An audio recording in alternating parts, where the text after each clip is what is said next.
देवाची कृपा. अयोध्येमध्ये एक गरीब ब्राह्मण राहत होता.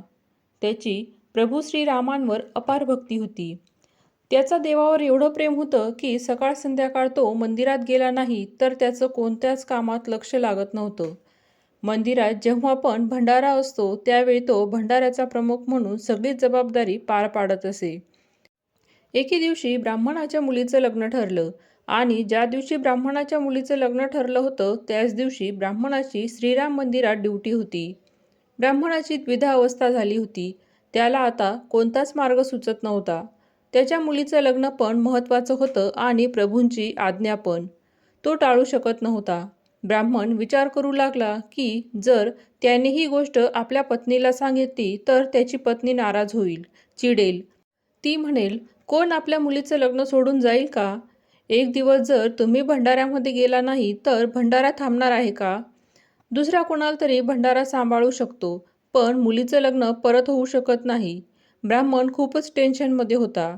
त्याला माहिती होतं काहीही झालं तरी त्याची पत्नी त्याला भंडाऱ्यामध्ये पाठवणार नाही. पण त्याचं मन मानायला तयारच नव्हतं. तो प्रभूंची आपली नजर चोरू शकत नव्हता. मुलीच्या लग्नाच्या दिवशी ब्राह्मण घरातून कुणाला न सांगता गुपचूप वेळेच्या आधीच मंदिरात पोहोचला. मंदिरात जाऊन त्याने प्रेमाने सगळ्या भंडाऱ्याची देखभाल केली आणि संध्याकाळ होताच तो लवकर घरी परत पोहोचला, कारण त्याला त्याच्या मुलीच्या पण लग्नात पोहोचायचं होतं. ब्राह्मणाला येता येता उशीर झाला होता आणि मुलीचं लग्न होऊन पाठवणीही झाली होती.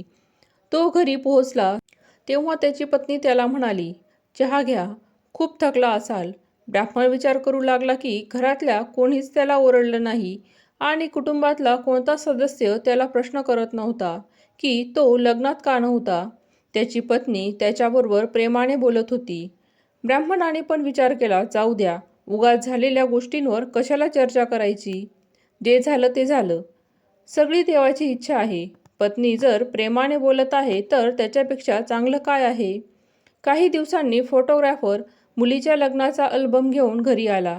ब्राह्मण विचार करू लागला की मी लग्नात तर नव्हतो, पण फोटोमध्ये मला समजेल मुलीचं लग्न कसं झालं. पण हे काय तो पाहत होता, लग्नातल्या प्रत्येक विधीमध्ये त्याचा फोटो होता. ब्राह्मण प्रभू श्रीरामाला मनातल्या मनात आठवण करत म्हणाला, देवा, तुझी ही कसली कृपा आहे. दुसऱ्या दिवशी ब्राह्मण प्रभू श्रीरामांच्या मंदिरात जाऊन खूप रडला आणि देवाला म्हणू लागला, काही होऊ दे, आता मी तुमची नियमित सेवा करेल.